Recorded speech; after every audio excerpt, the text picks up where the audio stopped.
Sleeper stretch has been shown to make your impingement worse. See, the stretch is done for shoulder impingement everywhere. It may be making your pain and your symptoms worse, so keep watching to learn why. Let's start with what is shoulder impingement. Shoulder impingement is when the bones of the shoulder, which is a ball and socket joint, sit too close together like this, decreasing the space between that roof, which is the acromion bone, and the head of the humerus. If that space is narrowed, it causes pinching on the two tendons that sit in the little groove there.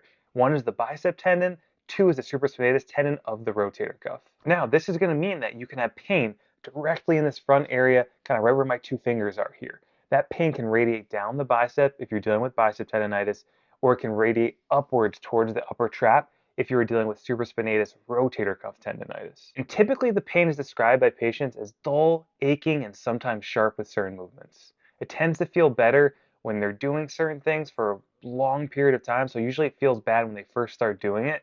Then it gets warmed up, blood flow rushes to the area, so it starts to warm up. Then the pain comes back a couple hours after, and then the day after it's extremely sore, and that is truly causative of a tendonitis. Okay, if it's impingement, usually any type of movement, especially with internal rotation, reaching behind the back, reaching across your body, are going to be somewhat painful. Sometimes even reaching above shoulder height is going to be painful as well. So now that you have some background info, let's get into the actual stretch itself, being the sleeper stretch, which is the topic of the video. Now the sleeper stretch is done improperly like this all the time. And if you're doing it improperly by letting your kind of body rock too far back the opposite direction and letting your kind of shoulder elevate off of the ground, you're going to cause more pinching and more pain, which is why it is not a good stretch to do.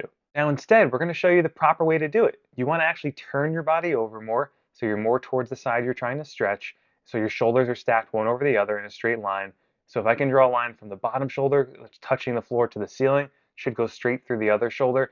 And then you want to also make sure your shoulder stays pinned on the ground and keep your elbow at about shoulder height, and use your opposite hand to push the wrist and forearm down towards the ground and get a good deep stretch in the posterior capsule, the backside of the shoulder, because that's the goal of this exercise, to stretch the rear delts and the posterior backside of the capsule to help improve your ability to reach behind your back and reach across the body to do certain things, like reaching for something, pulling a door open, things like that, putting a belt on, etc. Now, if you're not a fan of this exercise like me, like I really don't use it with any of my clients because one, they don't do it right, and two, they tend to develop a lot of pain with it because they push themselves too aggressively when they're doing the stretch. And I've been guilty of doing that myself, having shoulder pain in the past.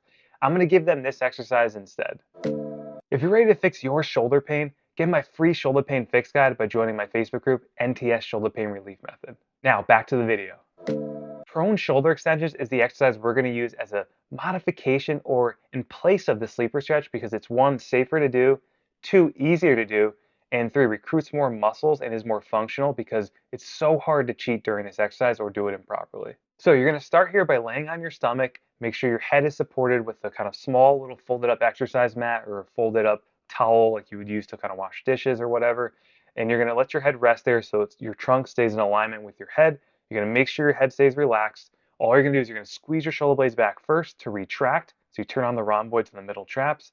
Then second, you're going to lift your arms up off the ground and turn your hands so they face the floor to really turn on those rotator cuff muscles and really turn on the lats and feel things fire and across that whole mid-back area. Now, the goal here is to help improve reaching behind your back, just like we did with the sleeper stretch previously. But you might be thinking, well, this isn't really functional. Like, how am I going to be able to reach behind my back by just lifting my arms off the ground?